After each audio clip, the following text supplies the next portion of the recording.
మనకు కలగాలన్నా ఆడియన్స్ మనకు ఓట్లేయాలన్నా కూడా ఏంటంటే, మనం జేయగలిగింది ఏంటంటే, ఆట బాగా ఆడడం అంతే. కదా! ఆట బాగా ఆడ్డాను. కాకపోతే మీరేంటంటే, ఫస్టు 2 రోజులు, 3 రోజులు అయిన తర్వాత ఏంటంటే, 'బిగ్ బాస్‌ని' తిట్టారు. ఇయన్నీ పక్కన పెడితే, ఆట విషయంలో ఎందుకు అని మీరు వెనక తగ్గారు? ఎందుకంటే, ఎగ్స్ ఉంది. ఎగ్స్ అవును. గేమ్‌లో కూడా మీరేంటంటే, పక్కకెళ్ళిపోయి కూర్చున్నారు. మీరు పక్కకెళ్ళిపోయి కూర్చుందే కాకుండా, ఎవరన్నా ఆడుతున్నా కూడా, "ఏయ్! అక్క పర్లేదులే తీసుకుంటే తీసుకున్నాడులే" ఇలా పిలిచారు యాక్చువల్‌గా. అవునవునవును. తర్వాత ఈ బెలూన్ టాస్కొచ్చేసరికి బయటికి వచ్చి అంటే అర్థం కాలేదా? లేదంటే ఏం జరిగిందసలు? అంటే అర్థం కాకపోవడం కాదన్నా. హ్మ్.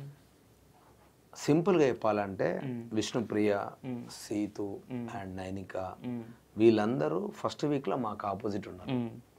వీళ్ళే హ్మ్. పృథ్వీ వైలెంట్‌గా గేమ్ ఆడుతా ఉంటే మా సైడ్ ఉండి, హ్మ్.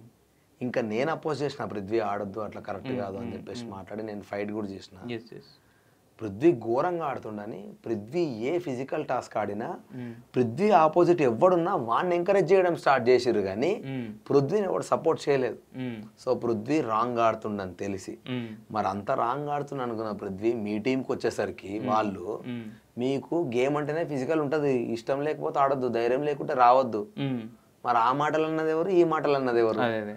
సో ఇంత బయాస్డ్ మీరుండి మీరు హ్మ్. మమ్మల్ని తిడుతుర్రా ఇంకా మేము దొంగాట ఆడుతున్నాం అన్నట్టు అని నాకు కోపం వచ్చి హ్మ్. వీళ్ళు చాలా వరస్ట్గా ఆడుతుర్రు. అసలు ఫస్ట్ మాట్లాడిన మాటలు వీళ్ళే, హ్మ్. ఇప్పుడు మాట్లాడిందే వీళ్ళే. హ్మ్. మేము లోపలికి వెళ్ళి కూడా యష్మి వేస్ట్ రా టాస్క్, ఎందుకంటే ఇన్ని నీతి మాటలు చెప్పి హ్మ్. నన్ను అడిగితే హానెస్ట్గా బిగ్ బాస్ ఆ మాటలు మాట్లాడిన ఈ మాటలు మాట్లాడిన రెండు వాళ్ళకి ప్లే చేసి హ్మ్. వాళ్ళకే చూపించాలని కోరుకుంటున్నా. హ్మ్. సో ఇది వరస్ట్కి వెళ్తున్నారు వాళ్ళు అండ్ వాళ్ళు చెప్పినా వినరు. హ్మ్. వాళ్ళకి స్ట్రెంగ్త్ ఉంది కాబట్టి వాళ్ళు గెలవడానికి. హ్మ్. ఇంకోటి ఏమైంది, అదే రోజు మణికంఠకి దెబ్బ తాకింది. నాకు చాలా భయమైంది.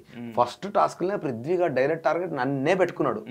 సో నన్ను ఆపినప్పుడు నాకు దెబ్బలు తాకినాయి. హ్మ్. సో నేను కొంచెం డౌన్ అయినా. హ్మ్. లేడీస్ ఆడుతా ఉన్నారు. లేడీస్‌కి మొత్తం చేతులకు అన్నీ అవును. ఆడుతా అయినాయి. ఉంటే అవును. ఇది ఒకటే గేమ్ కాదురా, ఇంకా రేపు చాలా గేమ్స్ ఉంటాయి. హ్మ్. మనం ఫిజికల్ డ్యామేజ్ అయితే మనకి ఇబ్బంది అవుతుంది, వద్దు. ఎందుకంటే అప్పటికే నబీల్ వచ్చి నబీల్ నాకు బ్యాక్ ఇంజురీ ఉందన్నాడు. హ్మ్. ఆ హెచ్ఓ మనకి ఆస్తమా అది కొట్టుకుంటాడు, అది కూడా తెలుసు.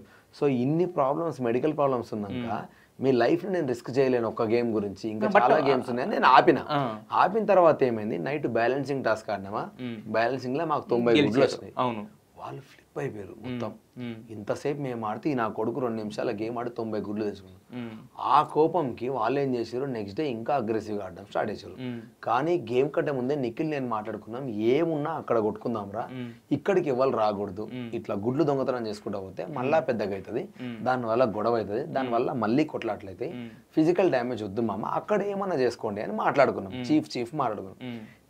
చీఫ్ మాట్లాడుకున్న తర్వాత అదే ఫాలో కావాలన్నా, ఆ కాంటెక్స్ట్ పైనే మేము పోయి ఆడితే సోనియా దొంగతనం చేసుకొని దొరికింది.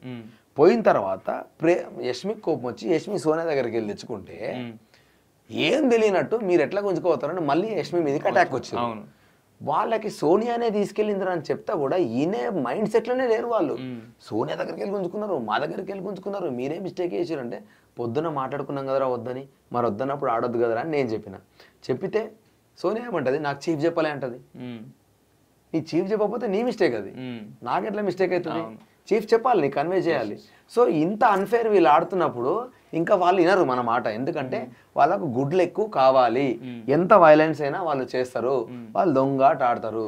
నా రిక్వెస్ట్ ఏంటంటే, ఇప్పుడు మనం గేమ్ ఆడుతున్నప్పుడు ఏదన్నా యుద్ధంలో దిగినప్పుడు పక్కన స్ట్రెంగ్త్ ఉన్నప్పుడు మనం వాడి మీద డైరెక్ట్ అటాక్ చేయకూడదు. మీరు డైరెక్ట్ అటాక్ చేస్తే పిట్టలు ఏరేసినట్టు ఏరేస్తారు వాళ్ళు, దెబ్బలు తగులుతాయి. సో ప్లీజ్ ఆడండి కానీ ఫిజికల్ డ్యామేజ్ చేసుకోకండి, ఇది నా పర్సనల్ రిక్వెస్ట్ అని చెప్పిన. అయినా కూడా మీరు ఆడతా అంటే ఆడండి, కానీ టంగ్ మాత్రం స్లిప్ అవ్వద్దు అని అందరికి చెప్పిన. అదొక్క మాట మీద నిల్చొని మరీ వరస్ట్గా ఆడుతున్నారు నాకు అనిపించి, నాకు ఎక్కడ ఫ్లిప్ అయినా అంటే ఇంత ఎథికల్ మాటలు మాట్లాడి ఇప్పుడు మీరు ఇట్లా ఎందుకు ఆడుతున్నారు అని కోపం వచ్చి నేను ఆ గేమ్ని గివప్ చేసేసాను. కాకపోతే ఏంటంటే అక్కడ మాకు కనపడింది ఏంటంటే, ఇప్పుడు ఆడవాళ్ళు అంత కష్టపడుతున్నారు, గెలుస్తూ ఓడిపోతుంది తర్వాత సంగతి. అసలు ఫస్ట్ కనీసం ఫైట్ కూడా వింటలేరన్న, వింటలేరు వాళ్ళు. నేను చెప్పినా వింటలేరు, నాకు అక్కడ కోపం వచ్చింది. ఇంకోటి నాకు ముందు రోజు తెలియలే, నెక్స్ట్ డే షోల్డర్ చాలా పెయిన్ అయింది. వాడు గట్టిగా ఇట్లా ఒత్తేసిండు నన్ను, అది నెక్స్ట్ డే షోల్డర్ చాలా పెయిన్ అవుతుంది. సో అంతకుముందు సీతు వచ్చి తీసుకెళ్ళింది, నాకు చాలా కోపం వచ్చింది. అరే ఫెయిర్గా ఆల్రెడీ గొడవ అయింది సోనియాతో, మళ్ళీ పిల్ల తీసుకెళ్ళింది అని చెప్పి నాకు కోపం వచ్చి ఇంకా నేను లైట్ తీసుకున్నా. సరే సావండ్రా, ఇక మీరు కొట్టుకుంటా మీరు ఈ మైండ్ సెట్ తోటి నేను ఏం చేయలేను ఆగిన. ఆగిన తర్వాత ఇంకొకటి ఘోరమైన రప్చర్ జరిగింది ఏంటంటే, సోనియా మేడ మీదకి వెళ్ళి సోనియా అండ్ నైనికా మేడ మీదకి వెళ్ళి ఎవరిని, యష్మిని కాలు పట్టుకొని గుంజుకొని పోయారు. వీళ్ళు ఏం చేసిర్రు, మా మెడల మీద కాళ్ళు వేసిర్రు అని మమ్మల్ని బ్లేమ్ చేసిర్రు. చేస్తే ఒక్క సెకండ్ కూడా ఆలోచించకుండా వీళ్ళంతా మా వాళ్ళ మీద లేడీస్ మీద కాళ్ళు వేసిర్రు అని చెప్పి అందరిని రప్ప ఎట్టు పడితే అటు నూకేస్తుర్రు. అసలు జరిగింది అది కాదు, గుంజుకపోయింది కూడా వాళ్ళే. సో ఇంత సెన్సెస్, బేసిక్ సెన్సెస్ కోల్పోయి బిహేవ్ చేస్తున్నారు. సో ఈ మూమెంట్లో మనం వెళ్తే మనకే దెబ్బలు తగులుతాయి. ప్లీజ్ వదిలేయండి. నా మిస్టేక్ అయితే నేను అన్నిటికీ భరిస్తా. As a chief I'm very sorry. ఇంత చెత్త గేమ్ నేను ఆడలేను ప్లీజ్ అని అందరికీ రిక్వెస్ట్ చేసి, నన్ను తిట్టుకున్నా ఓకే మీకు ఐఎమ్ సారీ, నేను చెప్పి నా స్టేజ్ అయిపోయింది, నా గొంతు కూడా ఖరాబ్ అయిపోయింది, నా వల్ల కాదని నేను గివ్ అప్ చేసి పక్కన